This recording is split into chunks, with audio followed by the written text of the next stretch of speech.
కార్యక్రమానికి స్వాగతం. Professor K Nageshwar గారు మనతో ఉన్నారు. నమస్తే నాగేశ్వర్ గారు. ఒకవైపు ఇరాన్తో చర్చలు జరుగుతూ ఉన్నాయి.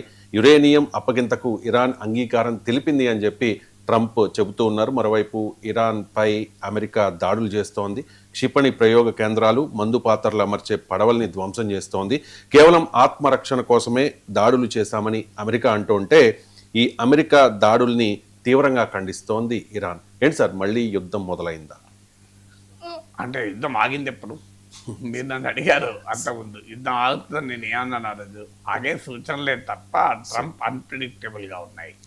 అందువల్ల ట్రంప్ను ఖచ్చితంగా ఇలా చేస్తానని అంచనా వేయడం కష్టం. మీకు ఇది first problem in the war. అంటే అనేక ఇంపాండరేబుల్స్ అంటారు ఇంగ్లీష్లో, అనేక రకమైన క్వశ్చన్స్ అలాగే ఉన్నాయి. ఫస్ట్ క్వశ్చన్ ఏంటంటే, ఇప్పుడు ఒక ఫారిన్ పాలసీ, ఒక జియో పొలిటికల్ స్ట్రాటజీస్, ఒక ప్రభుత్వ విధానాలకు ఒక ప్రిడిక్టబిలిటీ అనేది ఉంటుంది. కానీ ట్రంప్ విషయంలో ఏ ప్రిడిక్టబిలిటీ ఉండదు. మీకు టారిఫ్స్ విషయం చూసాం కదా, ఓ రోజు 150 అంటాడు, ఓ రోజు 200 అంటాడు, ఓ రోజు 300 అంటాడు, ఓ రోజు 500 అంటాడు, మళ్ళీ 20 అంటాడు. ఇష్టం వచ్చినట్టు మారుస్తూనే ఉంటాడు positions. So Trump is known for that. Russia Ukraine war విషయంలో ఓ రోజు ఉక్రెయిన్ తిడతాడు, ఒకరోజు జెలెన్స్కీని అవమానిస్తాడు, ఇంకో రోజు మాస్కో దాకా కొట్టగలవానికి ఆయుధాలు ఇస్తా అంటాడు. అసలు హీ హ్యాస్ ఒక వేవరింగ్ పర్సనాలిటీ. ఎందుకంటే for Trump everything is transactional. నాకెంత నీకెంత, ఇచ్చుకో పుచ్చుకో ధోరణి. ఈ ట్రాన్సాక్షనల్ క్యారెక్టర్స్ ఏంటంటే నెగోషియేషన్. మీరు ఒక ఎవరితోనైనా ల్యాండ్ అమ్ముకునే ఉన్నారు, వాళ్ళు 70 అంటారు, మీరు 60, 50, 90 అంటారు, వాళ్ళు 72 అంటారు, మీరు 88 అంటారు, వీళ్ళు 75 అంటారు, మీరు 85 అంటారు, వాళ్ళు వేసిపోతారు, బీర్లు వేసిపోతారు, లాస్ట్కి ఏదో ఒకటి అవుతుంది. అందువల్ల ఇది కూడా ట్రాన్సాక్షనల్ డిప్లొమసీ అంటారు. ఇది ఒక స్ట్రాటజిక్ డిప్లొమసీ అనేది కాకుండా Trump is only known for transactional diplomacy. అందువల్ల ఇది మొదటి ఫ్యాక్టర్ ఇలా ఉండటానికి. రెండో ఫ్యాక్టర్ ఏంటంటే, అమెరికా క్రెడిబిలిటీ కోల్పోతుంది. ఇప్పుడు ఇరాన్ ఎట్లా నమ్మాలి? 2015లో ఒబామా ప్రెసిడెంట్గా ఉన్నప్పుడు ఇరాన్ అమెరికాతో ఒప్పందం చేసుకుంది. ఇరాన్ న్యూక్లియర్ సైట్స్ అన్నీ కూడా ఇంటర్నేషనల్ అటామిక్ ఎనర్జీ ఏజెన్సీ పర్యవేక్షణలోకి వచ్చాయి. IAEA సర్టిఫికెట్ ఇచ్చింది, ఇరాన్ అణ్వాయుధాలు తయారు చేసే అవకాశం లేకుండా అయింది అని. తులసి గబార్డ్ డైరెక్టర్ ఇంటెలిజెన్స్, అలాగే అంతకుముందున్న కౌంటర్ టెర్రరిజం హెడ్, వీళ్ళంతా చెప్పారు ఇరాన్ దగ్గర అణ్వాయుధాలు తయారు ఉంటే ప్రమాదం అనే దాంట్లో ఎవరికి డిస్ప్యూట్ లేదు. ఒక మతరాజ్యం చేతుల్లో అణ్వాయుధాలు ఉంటే తప్పనిసరిగా ప్రమాదమే, అందులో డౌట్ లేదు. కానీ ఆ ప్రమాదాన్ని నివారించడానికి ఏం చేయాలన్నదే క్వశ్చన్. ట్రంప్ అనుసరిస్తున్న వైఖరి వల్ల ప్రమాదం నివారించబడదు, ఇంకా పెరుగుతుంది. కానీ ట్రంప్ వైఖరి వల్ల ఏమైంది? ఇలా అటు ఇటు ఉగిసలాట వల్ల ఒక చర్చల్లో కాన్ఫిడెన్స్ లేకుండా పోయింది. సో జూన్ 2025 అనుభవం ఉంది.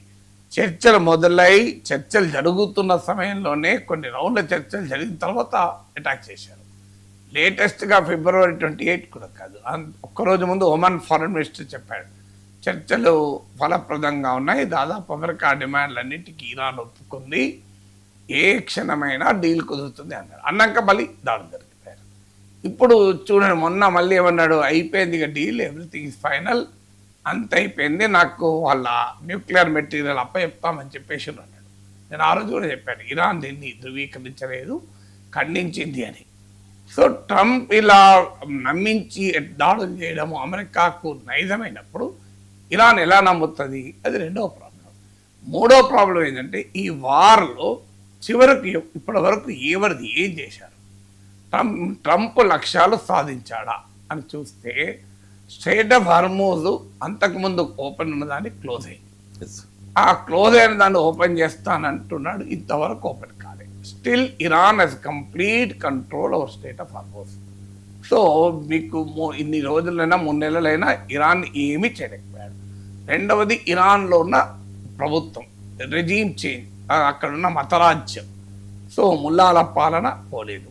మీకు ఖమేనీని చంపేయచ్చు, చాలామంది చంపేయచ్చు, స్టిల్ ముల్లాల పాలన ఉంది కదా, అది సాధ్యం కాలేదు. మూడవది ఏంటి అంటే న్యూక్లియర్ కెపబిలిటీ, అది ఇంతవరకు ఏమీ కాలేదు, డిగ్రేడ్ అయింది తప్ప డిక్లైన్ కాలేదు. ఇది నేను చెప్పడం కాదు, director intelligence, national intelligence Tulsi Gabbard నేరుగా అమెరికన్ పార్లమెంట్లో చెప్పింది. సో ఇది మూడవది. అంటే మీకు న్యూక్లియర్ అంశం పైన ఇప్పటి వరకు కూడా లాస్ట్ 2025 దాడుల్లో కూడా 4 నతాన్స్ న్యూక్లియర్ సైట్స్ పైన అటాక్ చేసినా కూడా ఏమీ కాలేదు, ఇప్పుడు కూడా ఏమీ కాలేదు. సో ట్రంప్ న్యూక్లియర్ క్వశ్చన్ పైన ఇరాన్ని ఏమీ చేయలేకపోయాడు. 4వది మిసైల్ కెపబిలిటీ. ఇరాన్ మిసైల్ కెపబిలిటీని గణనీయంగా తగ్గిస్తానన్నాడు, తగ్గలేదు. మరి 5వది ఇరాన్ ఐసోలేట్ కాకపోతే. ఇవి 4 అంశాలు ట్రంప్ వైపు నుంచి. సో ఈ 4 ఘోరమైన వైఫల్యాలు అమెరికాను స్టేర్ చేస్తుంటే ఏదో ఒక బిగ్ విక్టరీ అనేది చెప్పుకోకుండా ట్రంప్ బయటపడలేడు. అంటే దాన్నే హానరబుల్ ఎగ్జిట్ అంటాడు. పోనీ ఇలాగే కంటిన్యూ చేద్దామా దాడులు అంటే అసలు ఇప్పటికే ఇబ్బందుల్లో ఉన్నాడు. సో ఇంకా ఇబ్బందులు పెరుగుతాయి. అంటే అటు వెళ్ళలేక ఇటు బ్యాక్ రాలేక ఫ్రంట్ పోలేక ఇరకాటంలో పడడం వల్ల ఈ అన్ప్రిడిక్టబిలిటీ ఏర్పడుతుంది. ఇక 4వ డైమెన్షన్ ఏంటంటే ట్రంప్కి ఎదురవుతున్న సవాళ్ళు. ఇందులో ఏంటి ఆ సవాళ్ళు? యుద్ధము డ్రాగ్ అవుతున్న కొద్దీ అమెరికాలో కాస్ట్ ఆఫ్ ఇన్ఫ్లేషన్ పెరుగుతుంది, ఎనర్జీ ప్రైసెస్ పెరుగుతున్నాయి, మీకు కాస్ట్ ఆఫ్ ఇన్ఫ్లేషన్ పెరుగుతుంది, అన్పాపులర్ అవుతుంది వారు. అలాగే మీకు పెద్ద ఎత్తున అమెరికాలో యుద్ధ వ్యతిరేక భావోద్వేగాలు పెరుగుతున్నాయి.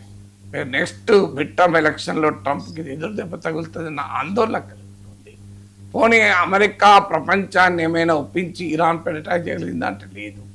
గల్ఫ్ అలైస్ బాగా దెబ్బతిన్నాయి, వాళ్ళు చాలా ఇబ్బందుల్లో ఉన్నారు. రష్యా చైనా గట్టిగా ఇరాన్కు మద్దతు ఇస్తుంది డిప్లొమాటిక్ అయినా. సో ఏ రకంగా చూసినా ట్రంప్కు వెసులుబాటు కనబడుతుంది. ఇందులో బయటపడడానికి వెసులుబాటు కావాలి కదా, something he has to claim and come out. అంటే ఇది నా విజయము అని చెప్పుకొని బయట కావాలి. పోనీ మిలిటరీలా డిస్ట్రాయ్ చేద్దామా అంటే అది ఇంకా డేంజరస్. ఎందుకంటే ట్రంప్ ఎలక్షన్స్లో చెప్పింది ఏంటి, వీళ్ళు ఎండ్ వార్స్ అని చెప్పాడు. ఈ ఫారిన్ వార్స్ నేను ఆపేస్తాను, అమెరికా ఏం చేయాలి అంటే ఎటు చూసినా అర్థం కాని అంశం. దానివల్ల ట్రంప్ ఏం చేస్తున్నాడంటే ఏదో ఒకటి చెప్పుకొని బయటపడాలి. ఇప్పుడు తాజాగా ఇంకో ప్రతిపాదించారు, మీకు గల్ఫ్ నేషన్స్ను అబ్రహాం అకార్డులో చేరిస్తే Gulf and Muslim countries Iran deal అంటాడు. అంటే సౌదీ అరేబియా, ఖతారు, తుర్కీ, పాకిస్తాన్లను అబ్రహాం అకార్డులో చేరడం అంటే ఇజ్రాయెల్తో సత్సంబంధాలు పెట్టుకోవడం. సో అదన్నా చేయమంటున్నాడు. అది చేయాలి అంటే ప్రాబ్లం ఏంటి, పాకిస్తాన్ ఆల్రెడీ రిజెక్ట్ చేసింది. పాకిస్తాన్ వాళ్ళ న్యూస్లో వచ్చింది, పాకిస్తాన్ రిజెక్టెడ్ ప్రపోజల్. కానీ ఇజ్రాయెల్తో చేరితే పాకిస్తాన్లో ప్రజలు తరిమి కొడతారు. సో అందువల్ల ఏదో ఒకటి. సో నేను స్టేట్ ఆఫ్ హర్మూజ్ ఓపెన్ చేయించిన అంటే ఇరాన్ చెప్తోంది మీరు మొత్తం నావల్ బ్లాకెట్ తీసేసి శాంక్షన్స్ ఎత్తేస్తేనే అప్పుడు నేను స్టేట్ ఆఫ్ హర్మూజ్. మరి అవన్నీ చేయాలి అంటే నేను ఏదో ఒకటి చెప్పుకోవాలి కదా అని సమస్య. స్టేట్ ఆఫ్ హర్మూజ్ పైన టోల్ ట్యాక్స్ విధిస్తా అని ఇరాన్ అంటుంది. సో ఎటు వైపు చూసినా ట్రంప్కు పరిష్కారాలు కనబడతలేదు. మిలిటరీ అటాక్ చేద్దామా, అది చాలా కొత్త కాంప్లికేషన్ దారితీస్తుంది. డీల్ కుదుర్చుకుందామా, ఇరాన్ ఏమాత్రం వెసులుబాటు ఇస్తలేదు. ఏదైనా ఒక బిగ్ క్లెయిమ్ చేసుకుందామంటే కనిపిస్తలేదు. పోనీ దీన్ని ఇలాగే ఫ్రోజన్ వార్గా పెట్టి లాంగ్ రన్ వార్గా పెడదామంటే దేశంలో వ్యతిరేకత వస్తుంది. సో ఈ ఛాలెంజెస్ వల్ల ఏమీ చేయక బహుశా నిన్న దాడులో ఒక ఉదాహరణ మొదటి నుంచి కూడా చెప్తున్నాను, ట్రంప్ ఏదో ఒక బిగ్ అటాక్ చేసి నేను గెలిచానని చెప్పని వెళ్ళిపోతాను. సో ఒక బిగ్ అటాక్ చేసి, అందుకే చూడండి మీరు స్టేట్ ఆఫ్ హర్మూజ్లో సమీపంలో దానిపైన అటాక్ చేశారు. So is completely chaotic and confuse. ఏం చేయాలి ఇవాళ అంటే చాలా వాటిలో ఎగ్జిట్ స్ట్రాటజీ లేకుండా ఎంటర్ అవుతారు. ఎప్పుడు కూడా ఒక వ్యాపారంలో కానీ ఒక ఇన్వెస్ట్మెంట్లో కానీ you should have an exit strategy. ఒక స్టాక్ మార్కెట్లో పెట్టుబడులు పెడతావు, సో ఎప్పుడు ఎగ్జిట్ కావాలి అంటే మినిమం లాసెస్ ఎగ్జిట్ కావాలా, బాగా లాభాలు ఉన్నప్పుడు ఎగ్జిట్ చేయాలా. సో నీకు ఎగ్జిట్ స్ట్రాటజీ ఉండాలి. వ్యాపారం పెడతావు, సో ఈ వ్యాపారం ఎన్ని రోజులు చూడాలి, సక్సెస్ ఇదా లేదా, అది ఎన్ని రోజులైనా కానీ నేను అట్లనే ఉంటా, 10 ఏళ్ళైనా నేను నష్టాలు అనుభవించుకుంటూ ఉంటా అంటే దివాళీ తీస్తావు. ఇప్పుడు 100 కోటి రూపాయలు నష్టమైంది, ఎస్ నేను ఇంకో 6 నెలలు చూస్తా 2 కోట్లు అవుతుంది, ఇంకా ఏడాది 4 కోట్లు అవుతుంది, దానికన్నా ఎస్ ఆయన నష్టమైంది, ఐ స్టాప్ హియర్ అని ఎగ్జిట్ స్ట్రాటజీ అంటారు. సో ఈ ఎగ్జిట్ స్ట్రాటజీ లేకుండా ట్రంప్ బార్లో ఎంటర్ అయ్యాడు. So is desperately looking for a slightest possibility of claiming victory and coming back. అంటే ఏదో ఒక చిన్న ఉదాహరణ చూపెట్టి నేను విజయం సాధించానని చెప్పుకొని బయటపడాలి. సో అలా ఎలా బయటపడాలో అర్థం కనపడుతుంది. ఎందుకంటే ఉక్రెయిన్ వార్ ఆపలేకపోయాడు, మీరు ఈ ఇరాన్ వార్ ఇలాగే ఉంది, వెనుజులాలో కూడా ప్రభుత్వాన్ని మార్చలేదు, సేమ్ ప్రభుత్వమే కొనసాగుతుంది, ఒక మొదలో లేడు, క్యూబాను ఏమీ చేయలేకపోతున్నాడు, బెదిరిస్తున్నాడు తప్ప, కెనడా తిరగబడింది.